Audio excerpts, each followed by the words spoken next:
Sa unang eksena, ipinakita kung ano ang maaaring mangyari kapag hindi tayo marunong gumamit ng tamang self-defense. Kapag walang sapat na kaalaman o tamang pag-iisip sa ganitong sitwasyon, maaaring itong humantong sa kapahamakan. Mahalaga ang kaalaman self-defense upang maprotektahan ang sarili sa oras ng panganib.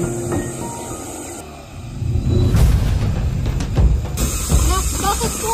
Bakit po, kuya? Hoy, tara! Hoy! Ano, pre? Tara na!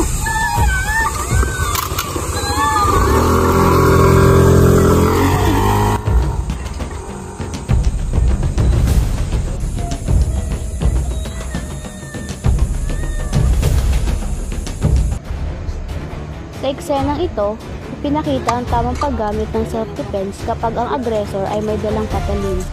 Dito makikita ang ilang praktikal na paraan upang maiwasan ang direktang pinsala, tulad ng pag-iwas, pagharang at paggamit ng kapaligiran upang makaligtas.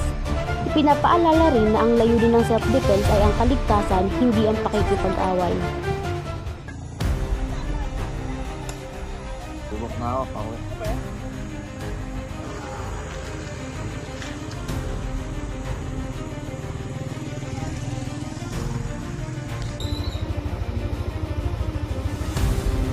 Uy, may nag-book na.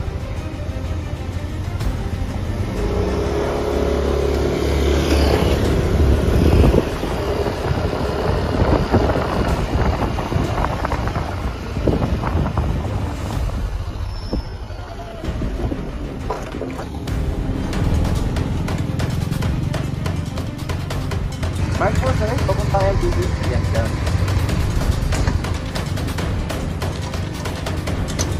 Sa huling eksena, makikita ang senaryo kung saan ang kalaban ay may hawak na baril. Sa ganitong sitwasyon, mas mataas ang antas ng panganib, kaya't mahalaga ang mahinahong pag-iisip, tamang pagtansya sa kilos at paghahanap ng pagkakataon upang makatakas o humingi ng tulong. Dito binibigyan diin na hindi lahat ng sitwasyon ay dapat salubungin ng lakas. Minsan ang pinakamainam na depensa ay ang pag-iwas sa mas matinding panganib.